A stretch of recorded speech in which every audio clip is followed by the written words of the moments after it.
Welcome to Gems with Shom, a show about beat digging, records, and other things.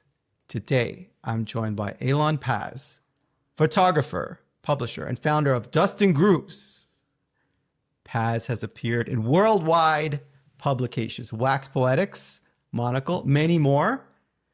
The initial Dustin Grooves book was so popular, there's a second edition. Both are super successful. It's also an online publication. The compelling photography and essays and deep interviews are really quite interesting, really fantastic. It captures the essence of record collectors and also their motivations. And I think it's a really cool way of celebrating the stories behind why people dig. Welcome to the show, my friend. Thank you. Nice to be here. Well, in my own apartment, but in your show. Thank you for having me. You are a tremendous storyteller. The work you do through Dustin Grooves, through your photography, it's fantastic. I mean, it's a great publication, and it kind of brings together a community. It elevates a community. This is a kind of a niche subculture that we're discussing, and also focuses on beat diggers around the globe, which is something I particularly find interesting. And I knew you'd be an interesting guy to talk to. Well, thank you again. Yeah. Yeah. Yeah. You're a man of the world. Where did you grow up? Well, thank you, man. I mean, I always wanted to be a man of the world, so I'm happy with this, acknowledgement. Uh, I grew up in Israel, in a small town in the desert, in the south of Israel. In the 80s, and kind of like end of 70s, beginning of the 80s. I was born in 1974, so kind of like the best year in jazz funk, I would say.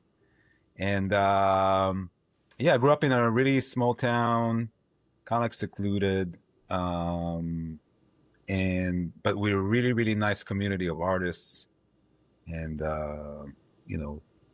people of the humanities and the arts. So I was always surrounded by music and people and kind of like listening sessions. Like the very popular thing that is popping right now. That was our daily life back then. Listening to records. Grew up in Israel and then became a photographer. First as a hobby, took my dad's camera, started taking photos, and it became my career. And then I moved out of Israel and I moved to New York in 2008, and that's when more or less Dustin Grooves started. Excellent. I mean, it's your kind of childhood sounds beautiful. It sounds like a fantastic place and way to grow up. I mean, I think it's maybe more how you make it, like I really enjoyed it. I mean, imagine, I don't know, like living in a small town in, I don't know, Arizona, complete, like really, that was the, so in that term, it was really beautiful, like living.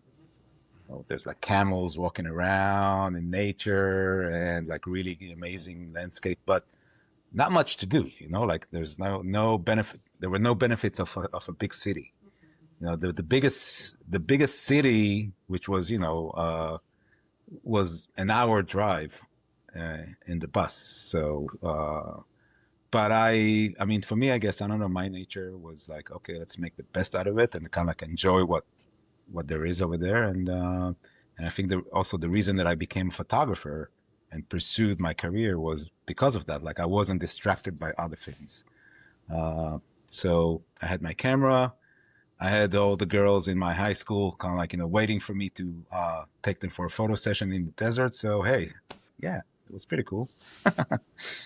Everything has its motivations. Yeah. Exactly. Well, that's how it started. Yeah. So fast forward 2008, you moved to New York. Tell me about your experience moving from Israel to New York. Well, I packed my bags and I went to the airport. I mean, my experience. I mean, 2008. I don't know if you remember, but it was the big financial crisis, and I didn't really plan that, like that perfectly, the timing of my move. But I felt like, like I was 33.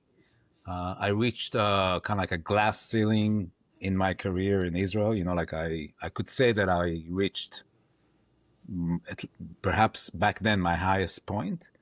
But I felt like, I'm unsatisfied, I guess, with, what I'm doing. And I told myself, all right, well, you got to go. If you want to go and try and make it bigger and make it in America, you got to do it now. So, yeah, I did it. I closed up my studio. I flushed out all my belongings and put some stuff in my parents' house in Arad, in the city in the small city where I live. My record collection as well, and yeah, and I mean, it was really like that. Like I packed a suitcase and I came here. Um, yeah, just to notice that it's like, okay, bad timing, man. No Yeah. job, no job for you.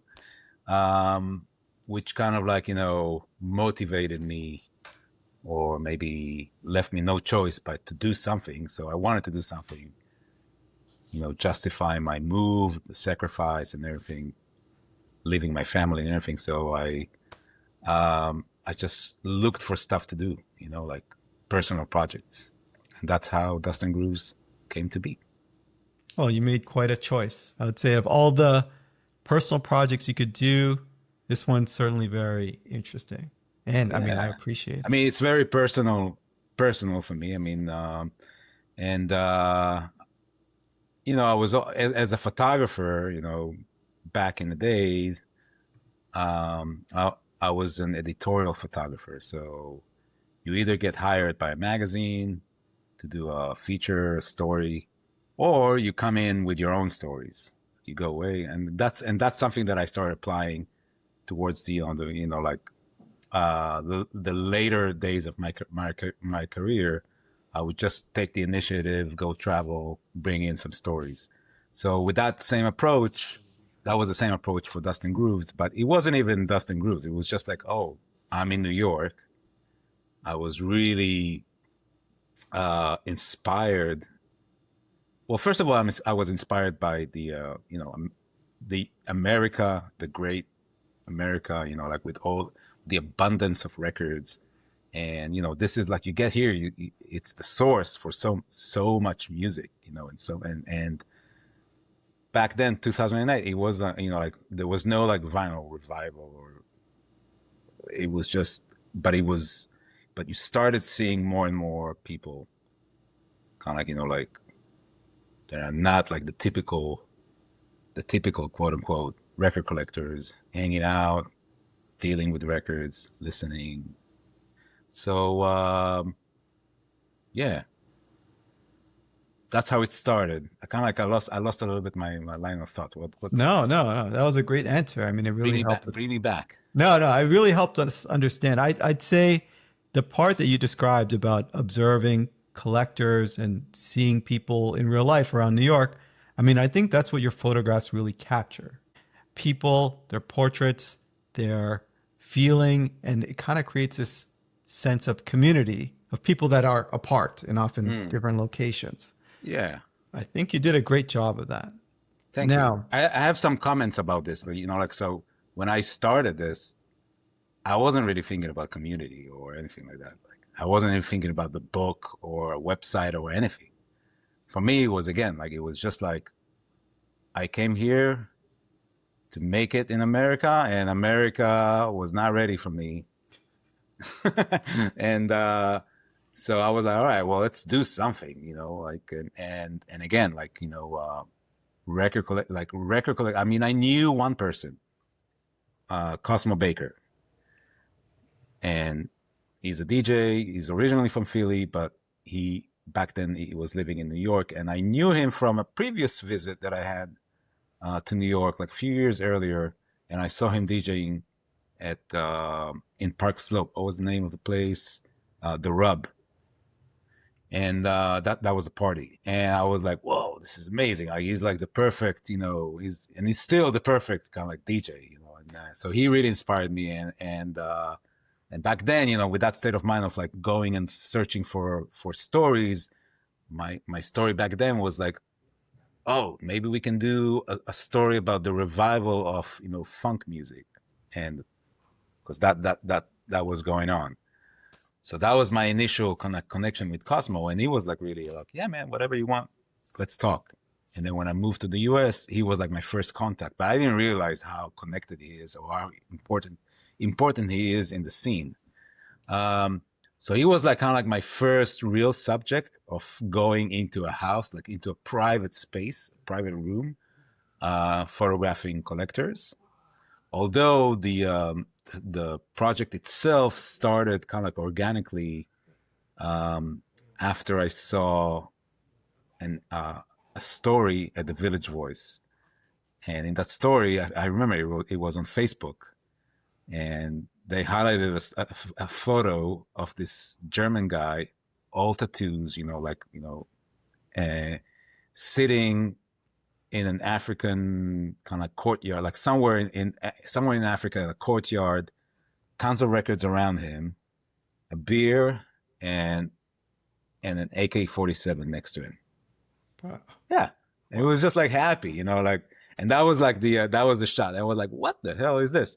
And then I read about him, and his name is Frank Gostner. He goes by Voodoo Funk, and he's a German collector slash dealer slash compiler, and he made a career, and his passion was digging for records in West Africa.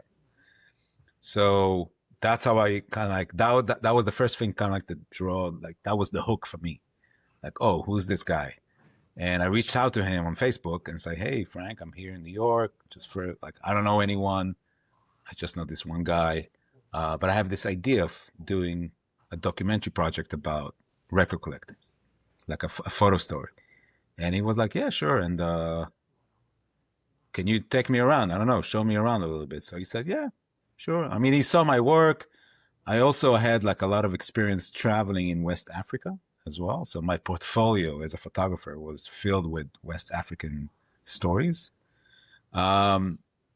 So yeah, we met up, and he was really nice, and he took me around, took me to a few stores, and New York City attitude. The first part was like, the first one was like, hey, yeah, I don't know, what do you want to do? Like, who cares?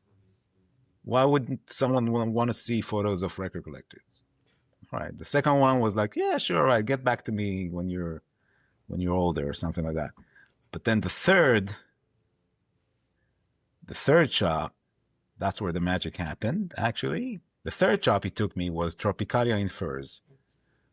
It was this little funky store in the East Village, and the owners, Joel Oliveira, or actually Joel Stones, as he goes by, this really cool extroverted Brazilian dude, big afro, big sunglasses, and big attitude, big personality, and he just like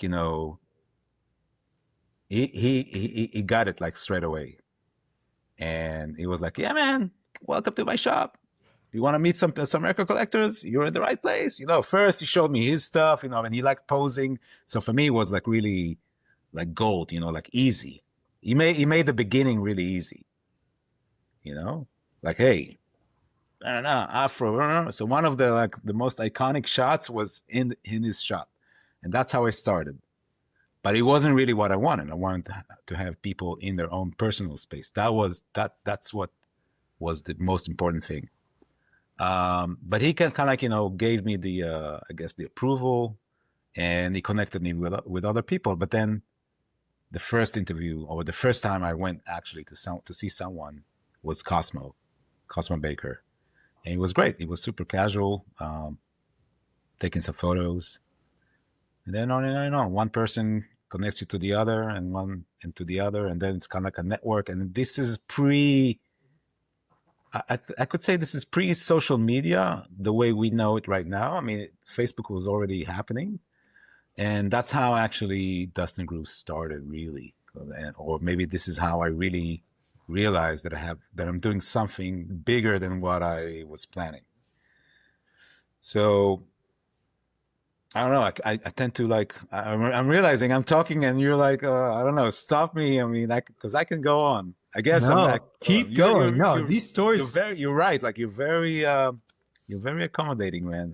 This these is fun. stories are incredible. You went on to do over 300 collector profiles. I mean, that's a lot, Yes, that's a lot. all over the globe. And I Oh, think that level of passion and commitment is commendable. Not everyone would do that. When the first book came out, I mean, as years have gone on, these books have become quite popular and your work has become quite popular. thank you, How did it feel when the first book came out? man. It was like on top of the world, man. Yeah, man. I mean, listen, I came to America to make it in America.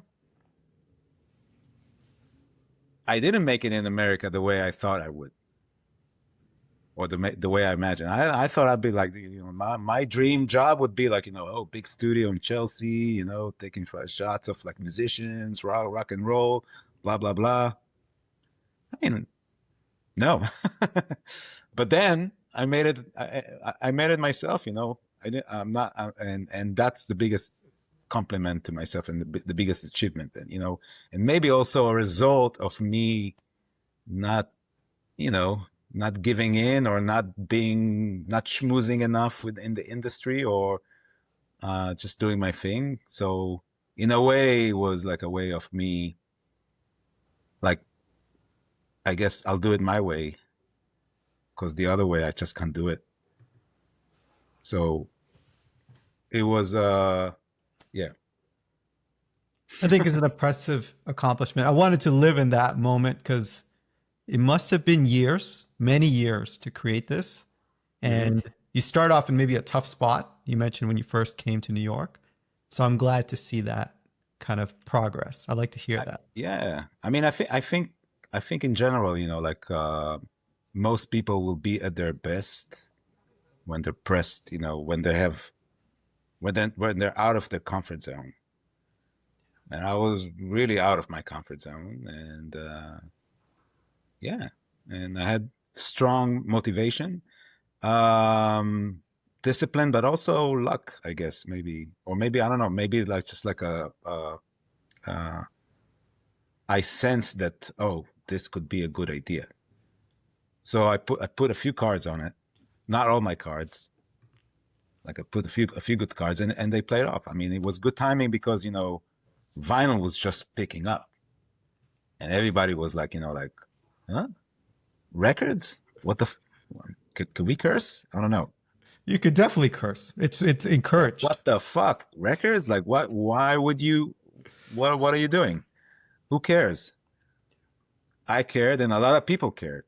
So, and this brings me back to what I wanted to say earlier, about the community. I mean, you said community. I didn't really realize the strength of the community and what I'm doing, but like, so I just started posting these on like on Blogger. I had like a Blogger blog, and I would just post a few photos. I would send them a Q&A. Nothing, no, nothing close to the editorial level that I'm working in right now. It was just me kind of like, hey, what's your this and that, and really kind of like amateur, in the writing, at least from my end. But then the Q&A and letting them write their answers, that was like the first thing that I was like realized, oh man, these guys are fucking experts. And they're super intelligent, and most of them, or maybe all of them, really good writers as well. Like this is fun. Like I'm enjoying reading this myself. And the photos, I mean, yeah, discovering new music. So I start putting these out, and then I think maybe after the second or third profile that I posted, and I would post them on these on Facebook, then that's when it started, like, people kind of like, like, oh, comments, and sharing, and dude, this is so cool. Oh man, I know this guy, but I've never, I heard about this guy, but I've never seen his collection, or I heard about this like huge basement, but it's so I revealed, I surfaced a community that was never like, I didn't even know existed, like, but I would just go one, and then people were dying to see these places and dig into their personal spaces. And I think I was also lucky in a way that people trusted me. Hey, come in.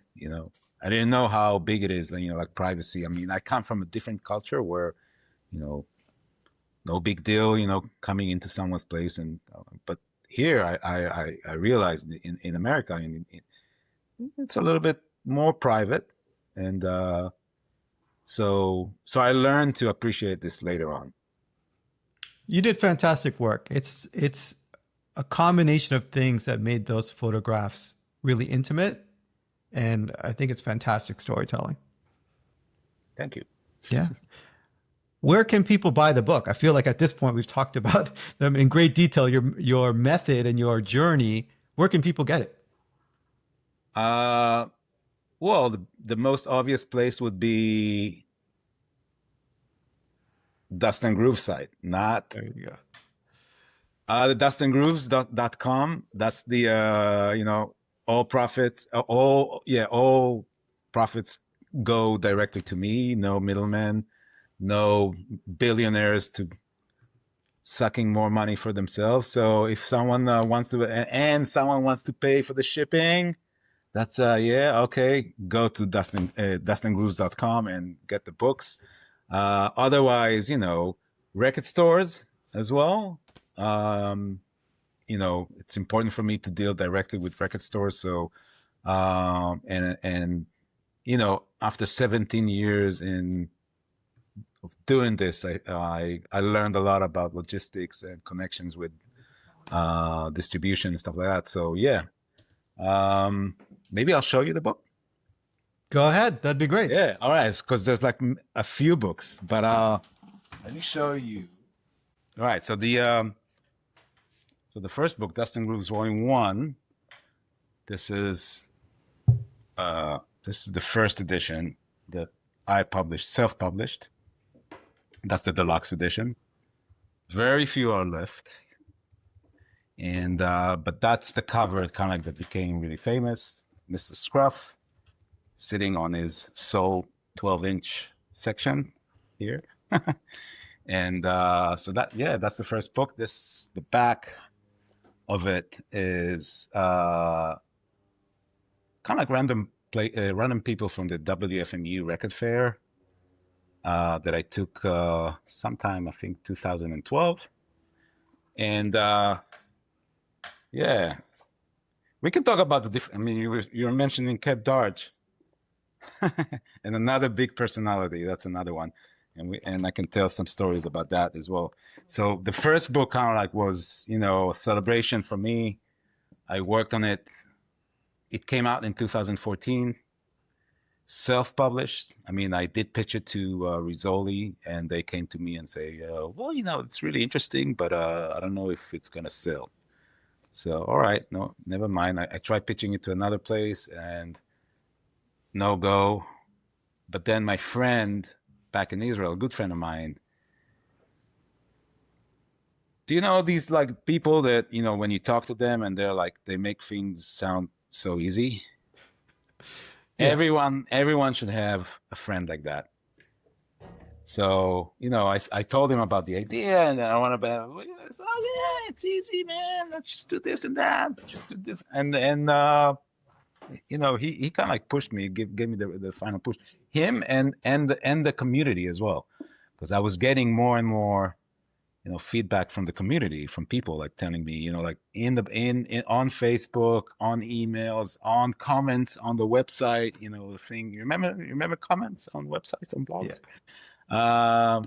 So yeah, so they kind of like persuaded me, and then one day I was, I mean, this book really is kind of like a big celebration for me of photography and record collecting. It's like that was like my main focus. And so the first part, sorry, I'm jumping off, but I mean, it will all come Go ahead. full circle. So the first part is like a photo. It's a photo story, beautiful photos, captions, some quotes from people, big collections, small collections, millionaires, poor fucks, super intelligent people. We're talking about Frank and his tattooed arms. That's one. So it was really a combination of like let's see, started 2008, came like I worked on this for like 6 years shooting this book, and in 2012 I decided that this is going to be a book. I did a Kickstarter campaign. It blew off like this. That money gave me enough money. The Kickstarter campaign gave me enough money to go and do like a road trip across the USA, and perhaps 40% of the material was shot during that road trip. And then I went to Japan, another trip to Europe. That was after the Kickstarter. But, before that, the whole thing was kind of like, hey, I need to go to Israel. Let me stop in Paris, or let me stop in Turkey. Let me stop in London. It was like that. Like, it's just like, on the way. But, yeah. So back to your question, where can you buy it? I mean, I feel like it's like there's like so much to tell, but yeah. So I self-published this in 2014. The book itself went out of like was sold out during our launch parties. Like it was gone. It was a small round. Right? It was like 2,000 copies, and it was like gone. So during the launch parties, yes, I said, okay, well, let's do another edition. And during the campaign, like the pushing the campaign, like social media, and I was chasing Questlove for like years. And in the first edition, he's not in because he never replied to me, And but then when the book came out, and the New York Times was writing about it, the Guardian, the Wall Street Journal, so it reached Questlove's, ears, and he tweeted, "There's a book about record collectors, and I'm not in it." That's the exact tweet, and I just replied, "Yeah, dude, I've been chasing you for all these years. Where are you?" So immediately replied, and before we did the second edition, we did a bonus session, and we went to his one of his record rooms in Philly. On the 4th of July, me and my friend Jameson Harvey, DJ Prestige, someone who became a good friend, and I made really good friends working on these books. And we went to his place, and he interviewed him. And on the second edition that I published, self-published, we included Questlove. And then, while I was working on the second edition, a big publisher came from Random House. Random House is like the biggest publisher in the US. And so an imprint of Random House, 10 Speed, they found my book somewhere in a store, and they reached out to me. They wanted to buy the rights. And then things start rolling. I was really flattered, and I looked for an agent, like a literary agent, because what do I know? He got me a nice deal with them, and they were like really after me for this. And Yeah, the book made it to their, like annual catalog cover. Can we touch on that for a moment? Can we touch on that?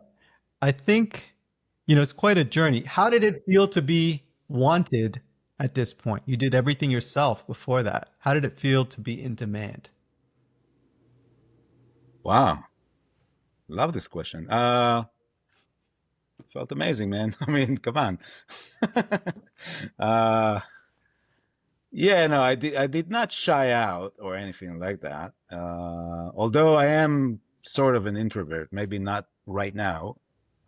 And there's something, again, something about you that makes it, but something that I really also learned talking to so many people and interviewing, that people love to talking about themselves. It's like the mantra is like, vanity always wins. So I think it's working right now as well. Like I love talking, but I love talking about myself because I don't know, there's something here that, like you're a really good listener. Thank you.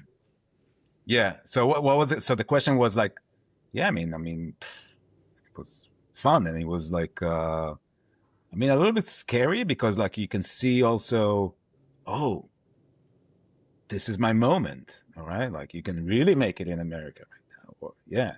Yeah. Uh, and that takes you on like on a different path, I guess. And it was great. And I was a little bit also protective a little bit with the publisher and the big corporation. And now a few years later, I can say, uh, I just say like rightly so. Okay. Can talk about that as well. I don't know if you want. If you I'm want, sure there's more to the story, but I did want to live in that moment for a moment because you did something very interesting. You took a risk. It was a long, windy road, and you finally had this validation, this yes, success. And I think it's important to just be in that for a moment because life doesn't always work out that way. And I'm no, glad to see it in this case. thank you. Yeah. But I'll tell you this: the validation from you know the media or the big publisher, yeah, it's nice, man, and it's cool, but it's business. And I think what flatters me the most right now, 17 years later, is that I can still that I'm still that it's still relevant and people still buy my books and they're expensive, but people value that. There was never anyone like people sometimes a lot of times people bitch about like, hey, why is it so expensive? $95 for a book. And I was like, yeah, man, 95. It's only 95. I mean, come on, look at this. Only 95. So, but what was the point here is like the validation from my I wouldn't say fans, but like people like my like people that are I would say the community, the validation from the community. This is the biggest thing. It's the most valuable thing, and you know I'm busy all the time with this, yeah, but when I get an email like, "Hey man, I just got your book and it's like so good," and it really just makes my day. Seriously, like because it's fucking hard, man. It's Yeah. fucking hard. Like doing it everything all myself. I mean, it is myself, but I mean, I do it with a team, and I bring in a team, and but it's always like at the end, I'm at the top. I taking all the risks. I navigate this sheep, and yeah, so it's hard, and yeah, being written, like a written article in the New York Times, sure, great. Getting people to keep buying and spending good amount of money on my books, and then acknowledging that it was worth every penny. There's nothing like it, really. This is like that's what it is. Just as an observer, there's easier ways to be popular, but you did something important that you're passionate about, and you're bringing up the culture of beat digging. It's a premium item you created, a premium book publication, And that's how I want digging to be viewed. That's how I look at it. And I want the world to look at it that way. And I think it's really important. And I just want to commend that. Thank you. Yeah. Yeah. In this journey, I mean, the journey continues today. What's something you learned about yourself that surprised you?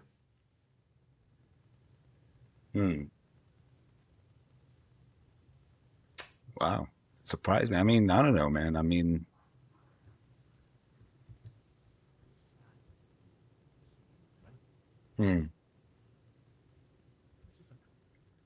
not sure if it's surprising, but maybe kind of like revealing.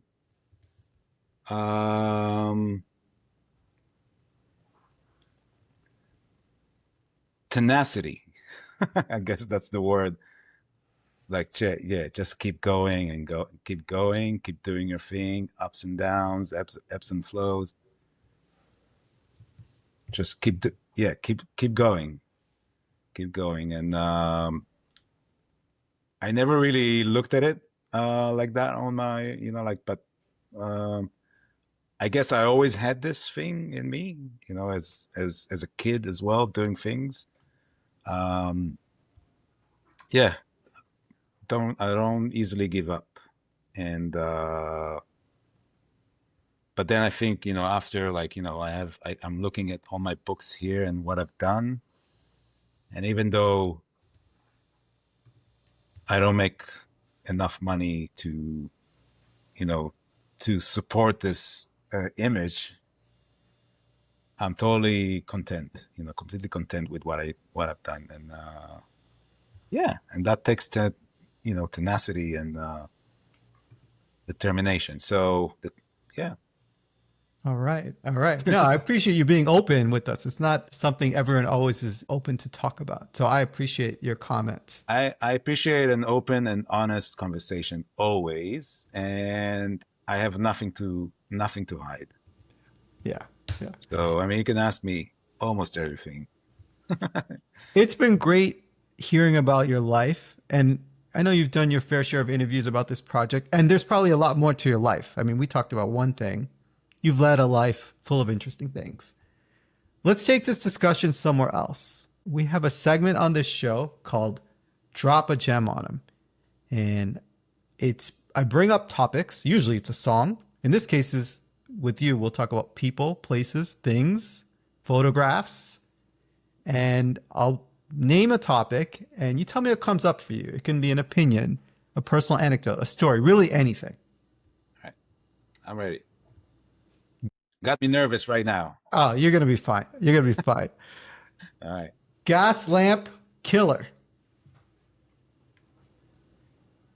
Talking about big personalities and tenacity, this guy, man. Oh man, he's a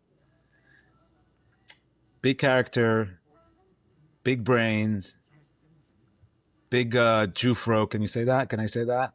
You can say it. I'm Jewish. I'm allowed. I'm allowed. And oh man, Gaslamp Killer. Well, yeah, I mean, I first met him when we did the road trip for Dustin Grooves Volume 1, and honestly, I didn't know who he was. Like, but this is a fun story. Like, we started the road trip here in New York. We went all the way to the West Coast on the north side of the U.S. and then in Minnesota, we picked up a guy, and he just his name is Josiah, and he invited us over, like, and he said, yeah, come stay with me, like, we will host you in Minneapolis, and he showed us around a little bit, and he was a really good writer, still is, and really passionate, and he was married, but really in the early stages of his life, it was like with his partner, and he had a little kid, and he took us around, and we immediately kind of like connected, and he was really passionate, and he was like, oh man, this is like, you're fulfilling my dream by going around the US like this, chasing record collectors. So I said, hey, well, we have an extra seat in the car. Do you want to join us? Come join us. Come and we'll drop you off in LA. And he was like, all right, let me ask my wife. And said, yeah. So yeah, so he joined us, and we traveled around, and I had another friend, Lily, who had to go back, so it was perfect. Like Lily went back to back home. So me and Yulia, she was like my friend, and I guess my partner for this trip. And we started traveling, and he hooked us up with Gasland Killer. So because I didn't know about him, and he said, yeah, man, there's this cool artist, producer in LA doing really cool shit. A lot of like influences, Turkish stuff, Turkish and Middle Eastern, and trip hop and stuff like that. So we went to his house, and he was right when he had a motorcycle, like a scooter accident. So he was kind of like beat up. He had he was under he was taking like medicines, and he had an operation. So he was kind of like on the low side of things, and but still he hosted us in his place. And it was like, and that's when I kind of like, I immediately kind of like identified or his personality, his big personality. And let me see if I can find the story. And so Gaslamp, he was one of the people who got like a full feature in the book, a full editorial story, one of 12, And if you want to see like a big personality photo, hold on.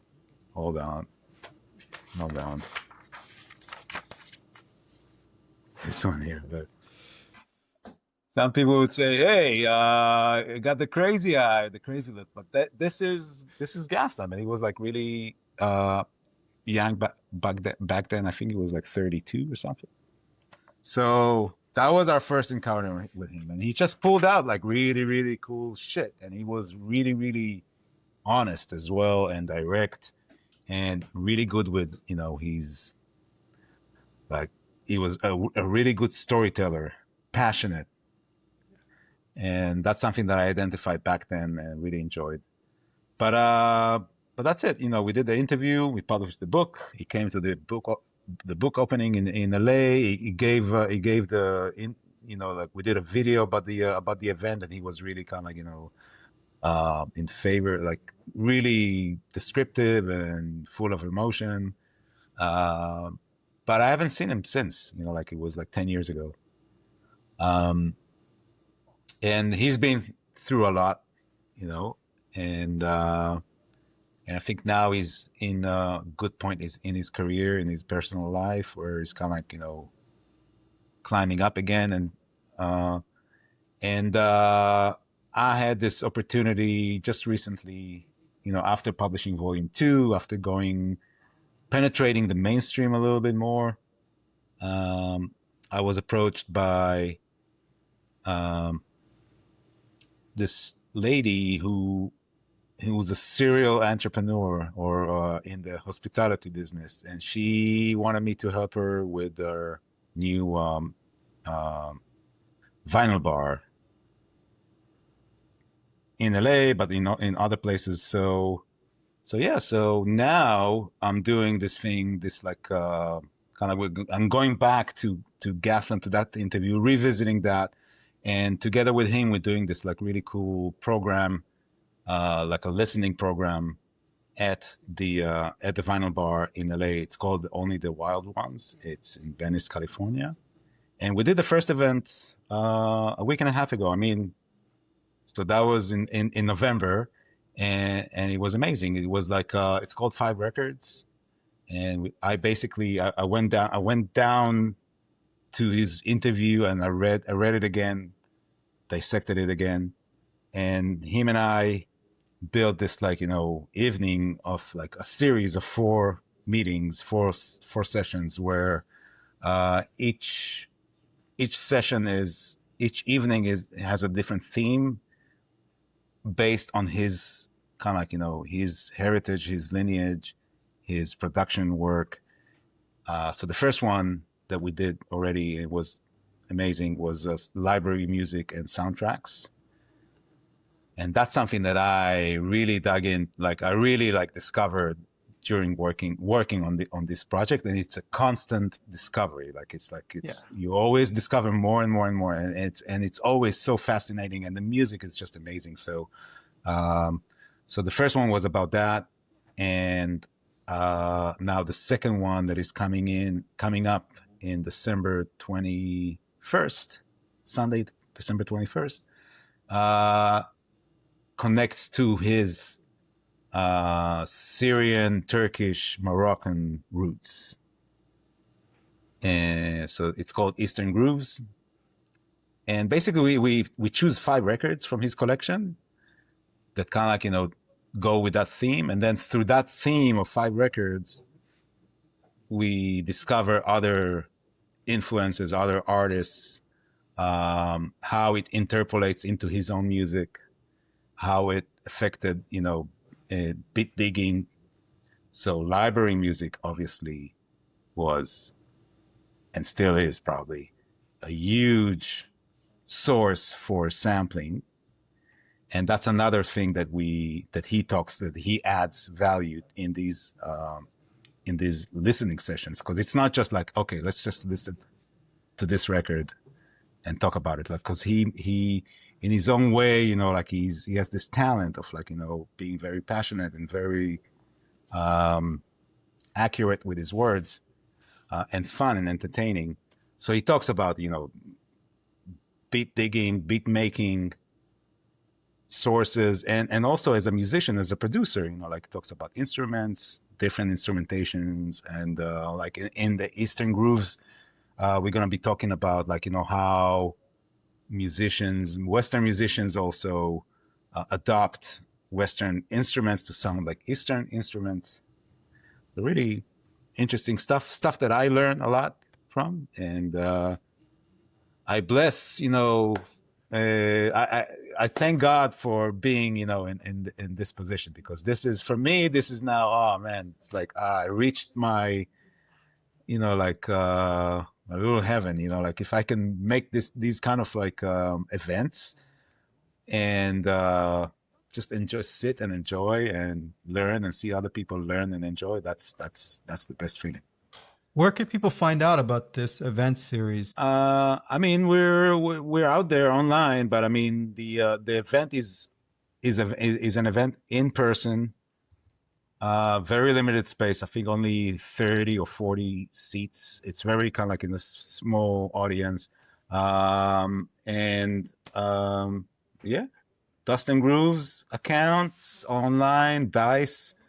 Just look up for 5 records with Gaslamp Killer on the Dust and Grooves Instagram, or Gaslamp. And yeah, the first event was sold out, and people were just like, inspired. I was inspired. So, and I'm sure the upcoming event, the Eastern Grooves one, would be even more inspiring, because that's like he's talking about the stuff that he grew up with. So that's going to be, and the music is amazing. I mean, we just also, to promote this thing, and that's another amazing thing for me is like I get to, like, we're doing these playlists, like mixtapes. So we did 2 mixtapes of library records. I highly recommend them. They're on our Mixcloud page. And then we did another one, and there's going to be another one of Eastern Grooves. Just great music, great mixtapes. Excellent. Thanks for sharing. Yeah, thanks for asking. Next person, Giles Peterson. Giles Peterson. The Godfather.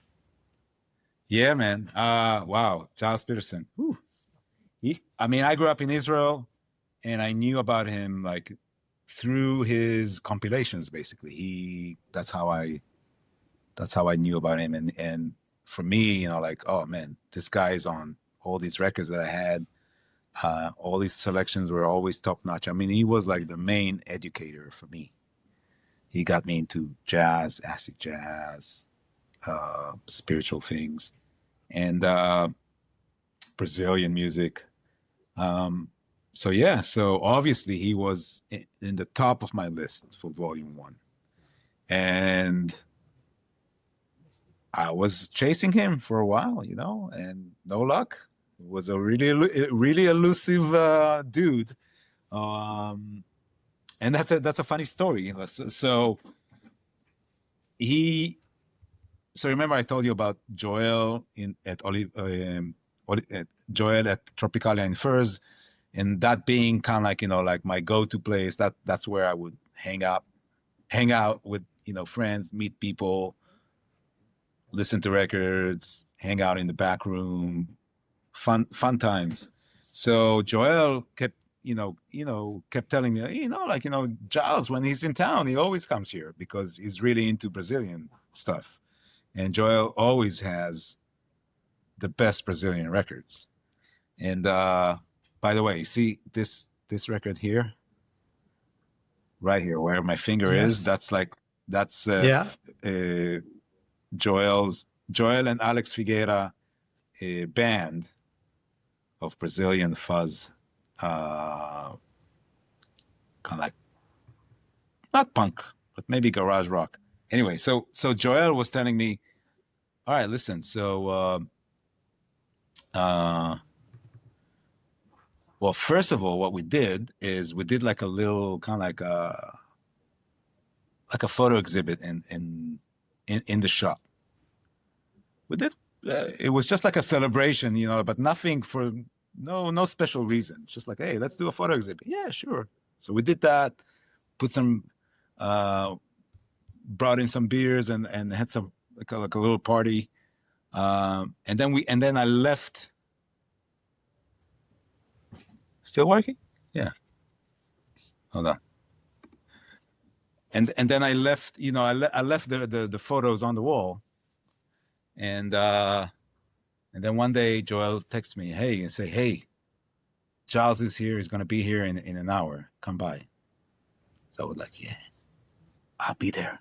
And I made these and I had this like box of postcards that I made specifically for that event. Like it was like the best of Testing Roots. This is before the book, so like I made this like a 5x7 box of postcards, and I took the postcards, ran to the shop.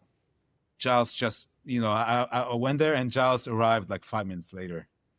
And I had like, like you were talking to me about tenacity. I also like, chutzpah, that term that actually, Yes. I mean, I think it's a New York thing of like, but it's adopted. It's taken from a Hebrew word of being blunt.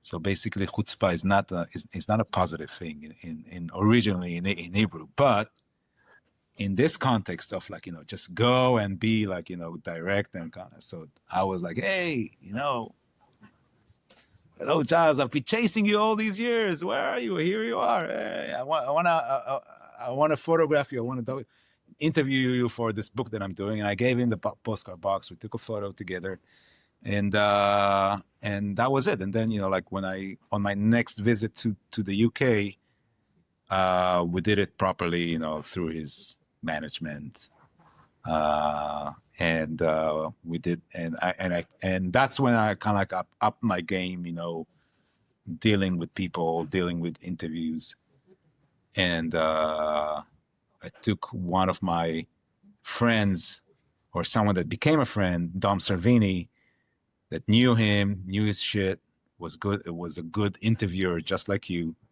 and he interviewed Giles, and I just did the photos, and that was kind of like a progression for me as well. Like, okay, well, this is not just another blog now. Right now, this is like serious stuff. And I remember with Giles was my first kind of like It's the first time that I felt like that. Like, okay, this is serious. We have a limited amount of time. This guy knows everything. He was like my idol, and here we are. So that was great. So Giles, yeah, he opens the interview section of the book. So the interview is here, and Giles Peterson, Tales of a Trailblazer. Here you go. I think it's fascinating because he was your kind of person that you followed and were interested in for many years, and I'm glad to kind of see that reward in that interview. It's fantastic. Yeah, thank you. And then a few other people kind of like followed, and I had a few of these instances as well. Like during the work on Dust and Grooves, like just like these like meetings with people that I was like, oh man, I heard about you, or you were like King Brit, for example. I remember getting an email from King Brit. I was like, what? Because he's an artist that I used to I used to have records, and I used to DJ with his records, and then all of a sudden I get an and I remember when I visited him, it was like super casual, and I mean, like there was like these like milestones in your career, and with King Brit was one of those milestones. Like, oh man, I'm doing the right thing. I'm doing it in the proper way as well, because I get this really amazing feedback from King Brit, hospitality, acknowledgement. Yeah, so he has a very strong, I have a very strong feeling towards everything that he does, and I mean, I feel like I owe him. He didn't do anything special, but just being there and doing his thing and opening up for me, it meant so much to me, like so much. Is he in your podcast? Was he in your podcast? King Brit? No. We should we should make it happen. Yeah. We'll see what happens next. Good to know. Yeah. Good to know. Next person, Scheme Richards. Well, with Scheme, it's funny. It's like he's an amazing guy, super friendly, super knowledgeable, always like a super down to earth as well. This is like but knowledgeable to the point of like what, like he's like a walking encyclopedia, but he's also so humble as well. Almost to the point of like, man, like you know so much. Why don't maybe start like, can you give us more of that stuff? So that's what I can. I mean, I love the guy, but I mean, we didn't really. I mean, we connected, but there wasn't like too much of a connection after our photo shoot. And I don't know why. I mean, I don't know. Maybe because both busy and yeah, and maybe we need to.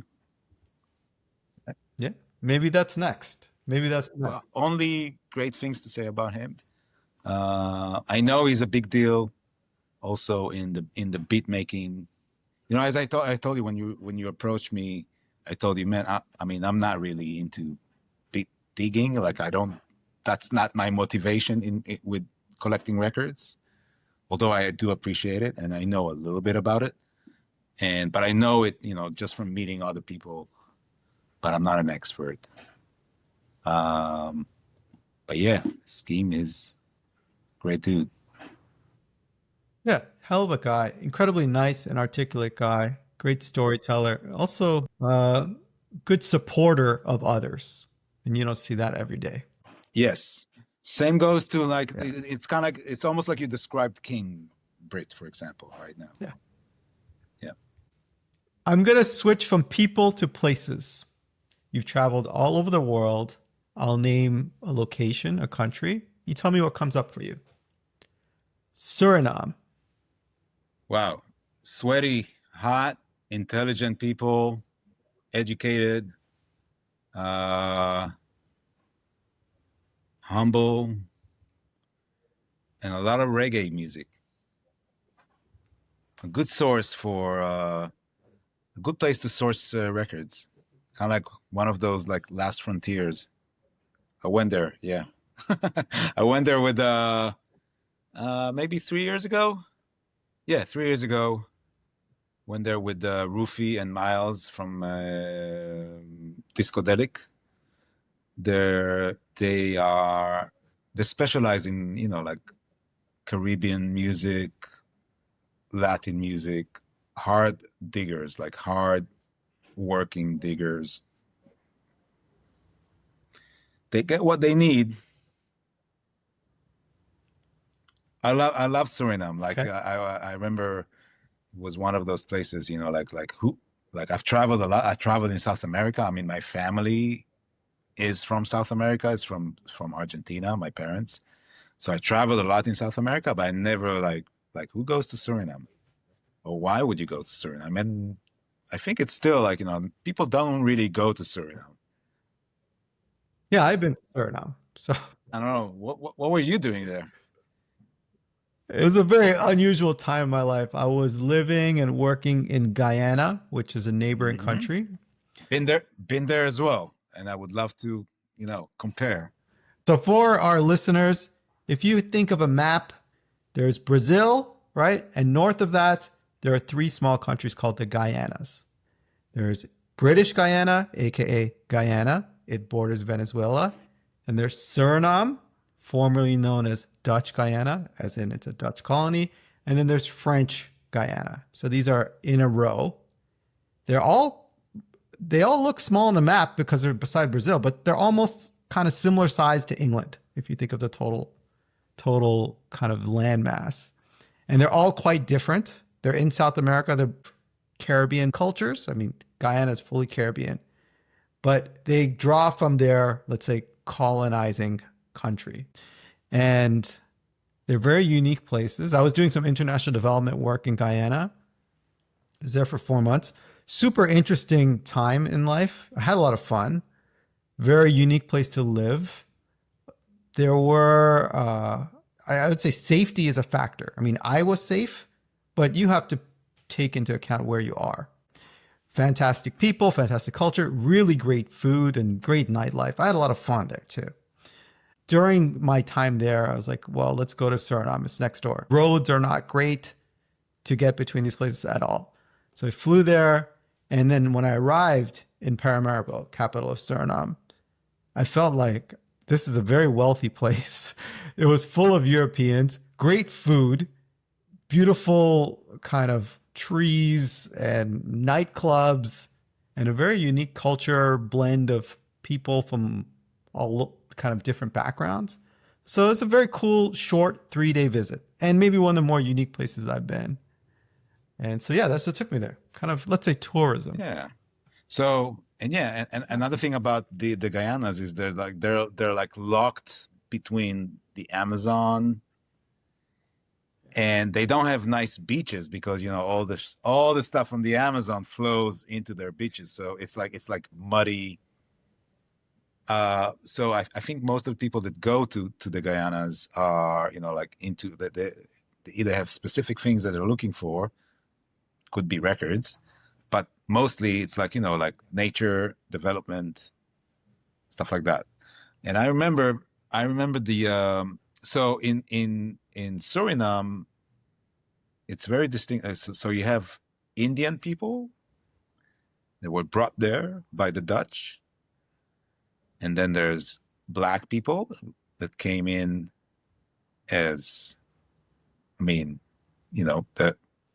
the black history of that came in from West Africa, and then there's the Dutch people that kind of like didn't like quite a few of them still live there because they have a nice life, and I felt like it was a completely different vibes from Guyana.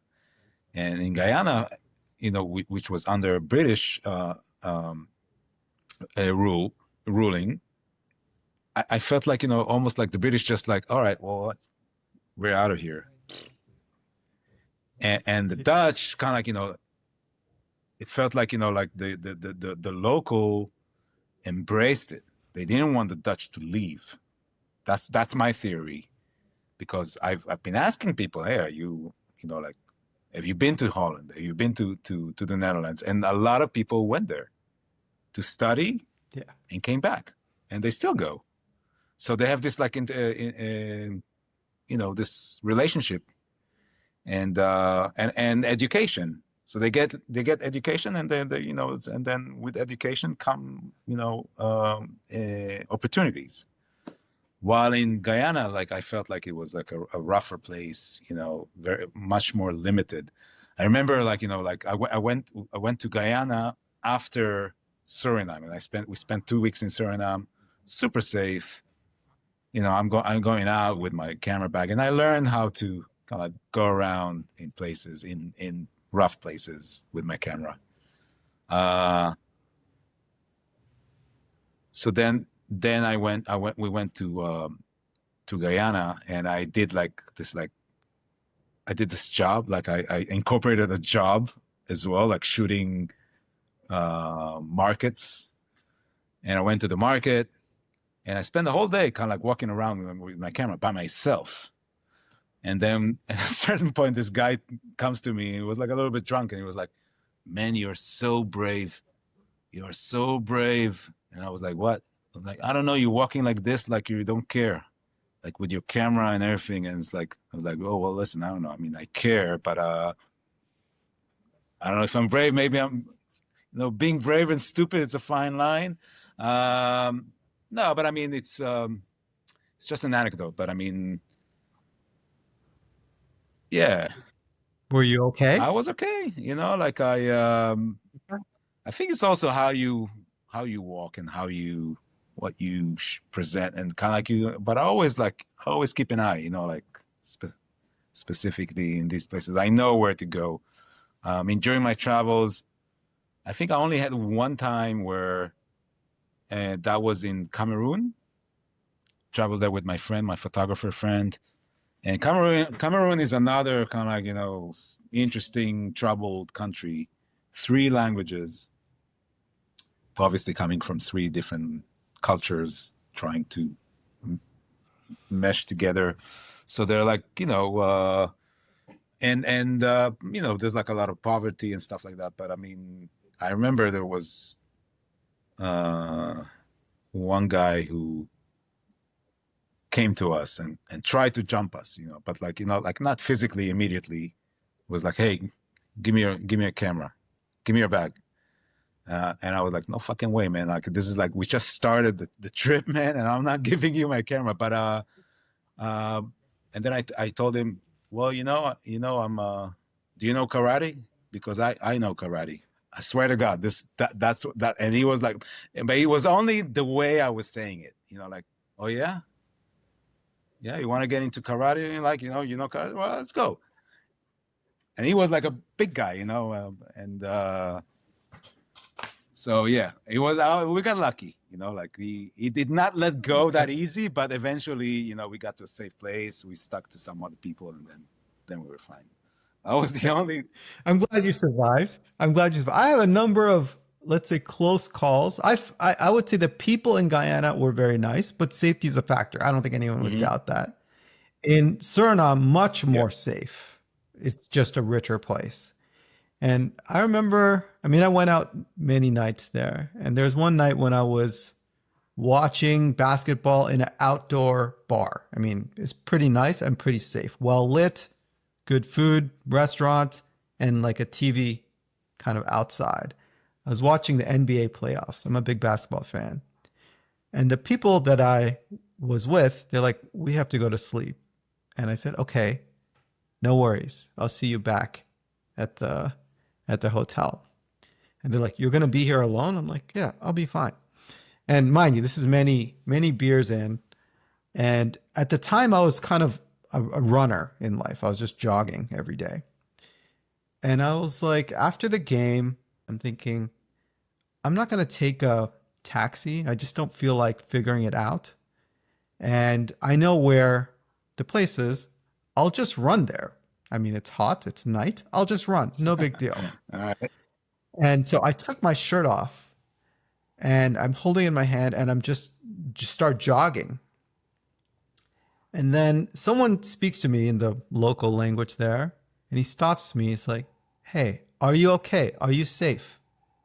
And I just start laughing. I'm like, I'm just "Yes, I'm just running home." And he starts laughing. He's like, "All right, be careful."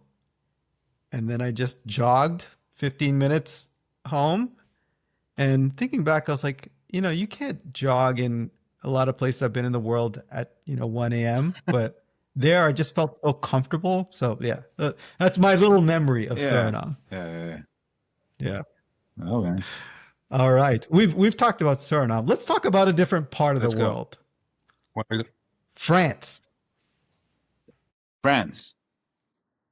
Yes. Okay. I mean, um,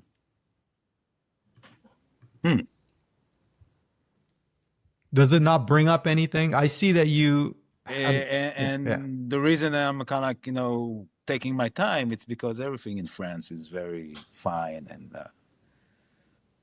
you Yeah. know, calculated, refined. I appreciate it. Um, yeah, France. I mean, Paris was actually brought like the collectors in Paris. So one of my first international kind of like outreach when it started Dust and Grooves was actually in France. And the deal was, like, okay, I'm here, I'm new in the US, and I would go to Israel once a year to visit my family. So I would intentionally take a layover somewhere, like, choose a flight that has a stop somewhere in Europe and plan accordingly. So in France, I met up with the first session that I did there. I met up with three collectors. Manu Boubli, who became a partner on my new book series. I'll tell you more about it. It's really interesting. And Thomas Pasquet, who introduced me, one of the two people that introduced me into library music. You know what? Actually, he was the first one that introduced me to library music. An amazing collector, amazing, like really fine, uh, gentle person, and kind of with fine taste in music. Manu is Manu also an amazing collector, very spiritual person. Um, so we're working on a book right now about spiritual jazz, but also about a lot of things. I mean, but I don't want to talk about this yet. And Victor Kiswer, one of the another big personality in the digging world, and he's very is I don't know, I would say he's very shy of being shy. Does that make sense? A little A bit. little bit. But What I want to say is, like, he's not the shy person, like he's like okay. he loves, and and but he has all the credit that he needs to, like, that he can get, like, he's one of the OGs out there, when it comes to digging for rare grooves, Arabic stuff. He's I mean, obviously Kiswell is not his real last name, but he's French, and I think he's either Algerian or Tunisian roots, but he's French, but from his roots are from either Tunisia or Algeria, and so a lot of his taste goes around North Africa, and man, he's an amazing collector, amazing. So that was kind of like my first encounter with France, and then later on for volume two, I also I had the real privilege of visiting, I guess, another one of my idols, I guess, but it's not as famous as Charles Peterson. And shit, he's one of my idols, but now I'm blanking out. It's all right. We've been talking for a while. It makes sense. Oh my It makes God, sense. no. Okay. If it comes up, it's all good. Maybe you'll Well, think of it yeah, it will after come my out. next question. It's just like it's not like like this like, but fuck, what's his name? You don't have to look. I mean, whatever you feel like. I got more questions. It's no This big is you deal. talk to me about like like being obsessed, like you asking me about like record collectors and Yeah, uh, yeah. It's all good, brother. Francis Falsetto. Thank you, Google AI. Francis Falsetto. Um, yeah, I visited him in what was he? Normandy, in his house in Normandy. He lives there, and he compiled, he created that series Ethiopic. It's not necessarily a vinyl series, but all the material for that series that has over 20 or maybe even 30 compilations. They all come from vinyl, sourced from vinyl. And visiting him in his house, spending an entire day with him was amazing, and hopefully will lead to other collaborations. So that's my experience in France. Mostly, you know, fine, fine, like fine dining, fine digging, we'll call it. Yeah. Yeah. They do well at art, food, and life and architecture. Yeah. Some people look at it as like being snobs, but I mean, I don't know. I mean, they're just like they know what they're worth. Oh, I love France. Great Yeah. place to be. Great place to be. You mentioned a project you're working on spiritual jazz. Tell us about it. I want to hear everything. Okay, so it's not just spiritual jazz, but one of the titles are about spiritual and cosmic jazz. So yeah, I mean, we were talking about Dust and Grooves, photography books, uh, meeting all these collectors, all these experts. Uh, and seriously, every one of the 300 people that I've met are experts in something, in some kind of like, niche stuff in music. I don't chase just, like people with like huge collections, but they're all like, that don't know their shit or they like very superficial. Like the stuff that I'm personally interested goes into my books. And these are the real curious people, the real, hardworking people, the music nerds. And I think what I try to achieve with Dustin Grooves as well is like, like show, compile this like book and bring in this community, but not just the like, like the known famous DJs or the known, radio people or personalities, like all walks of life, all ages, all nationalities, all ethnicities. That was really important for me.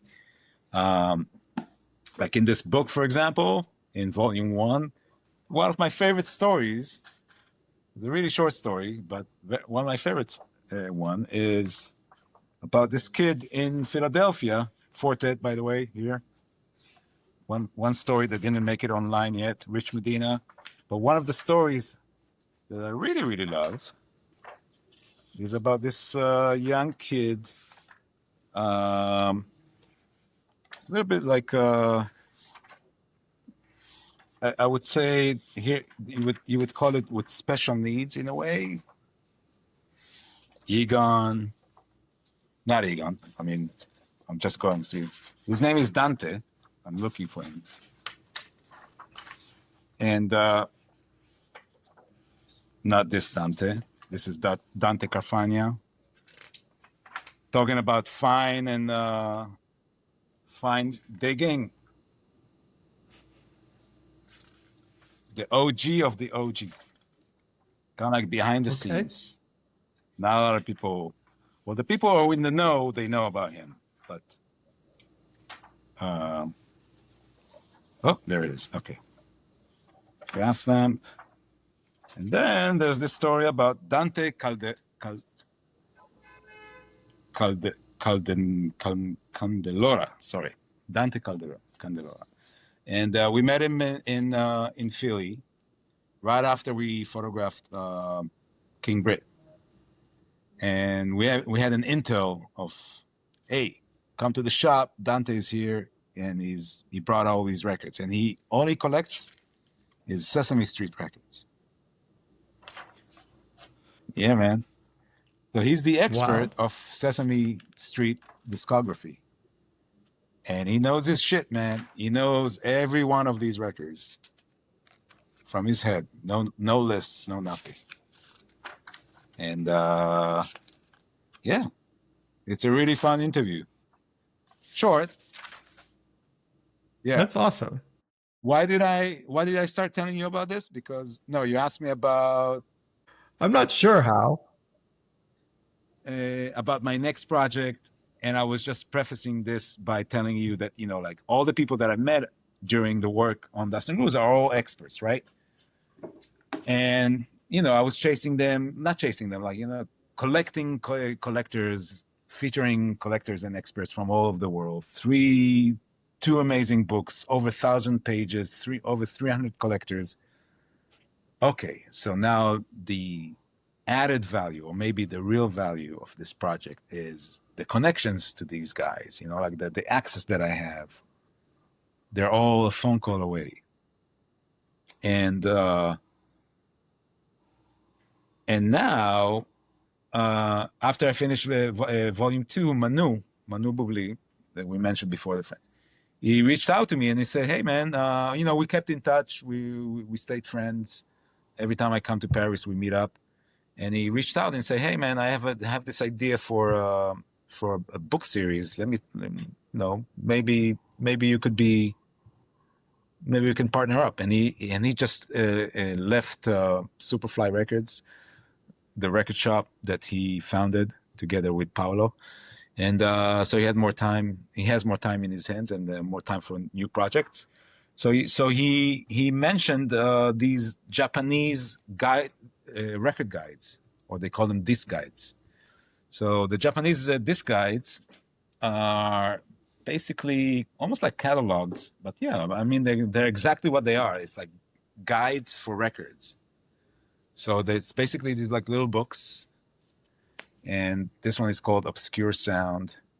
It's based on the selections from Chi Shimizu. He's a collector from Japan. And it's basically 300, 350, sometimes 400 very well curated little guides, pocket guides. Yeah, I'm familiar with them. I have a couple Okay. of them. And they're in Yeah. Japanese. Yes. Right? Yeah. I know. Okay. Key So factor. just wait, because soon they're going to be in English. So I'm basically working on inspired by these on an English version. I mean, English, but also different, like a series of books. It's called a Vinyl Digest, and basically an endless series of books of specific genres, specific themes. And we're launching this next year in June, hopefully. And the best curators in the world are going to be working on these. And I'm not going to be a photographer, because there's no photography involved here. I'm the publisher. I'm the, again, navigating this big project. And it's fascinating and it's really interesting. And I really, really enjoy it. So this is, the Vinyl Digest coming up in June, kind of like the best guidebooks for any record nerd, and like expert to novice. That's the whole idea. And Manu is going to be writing some of them, and I'm reaching out to all the people from these books, that I, and I also, by knowing their, and seeing their collections and studying their collections, I know what what kind of genre, what kind of theme to pair with each of these experts. So it's fascinating, and it's kind of like a long going project, and I'm really excited about this. Yeah, it sounds amazing. I'm sure our listeners would love that kind of thing, and I'm sure it's going to do very well. Judging on your past work, I think it's going to be fantastic. Thank you. There's gonna be one about about breaks, and obviously, and yeah, we're also so, and we're open to many other ideas, because you can always kind of like create your own themes in your head and start curating it. So It's a hell of an idea. You've led a fascinating life. All these stories, I feel like we've just touched on a sliver of all the things you've experienced. But I want to commend you. I mean, you're certainly not a boring person. You've done a lot. We appreciate it. Final question. At this point, after all you've seen and observed around the world, what do you desire most? what do I desire most? Oh my God. Wow. On average, how long does it take to answer that kind of question from your experience? As long as it takes, brother, you take your time. Wow, what do I desire most? I mean, it's a loaded question, because you say the word desire, and I don't think maybe I'm not a strong believer in desiring things. I think, like things come in, and kind of like, maybe identifying and embracing things that come your way. So maybe I don't operate that much from a desire to. I mean, I can say that I want to make more money from what I do, so maybe more financial success. But that's, I mean, it sounds lame, but it's like, it's also uh like, okay, I made all these like beautiful books, super happy about it, like, yeah, this is my mark in the world. um but I want to do better with business, and this is all like these are all passion. This is all passion. So I like, maybe what I desire is being able to keep doing what I'm doing with all the passion that I have, and gain more financial success without selling out. Important, because I cannot sell out. I've tried it. Like, people kept telling me, "Oh, why don't you do this, do that?" And I'm like, no, I can't do it. I just can't. So if I can start, like, and I don't know, hopefully with this book series, perhaps that's gonna be something that will lead me to that area. But yeah, I mean, I hope it comes. You know what? I know it will. When? I don't know exactly, but Well, I know it will. well, I'll be cheering for you, brother. Appreciate your time. Thanks for coming on the Thank show. you. It's been a pleasure, really. Thank you. Peace. Peace.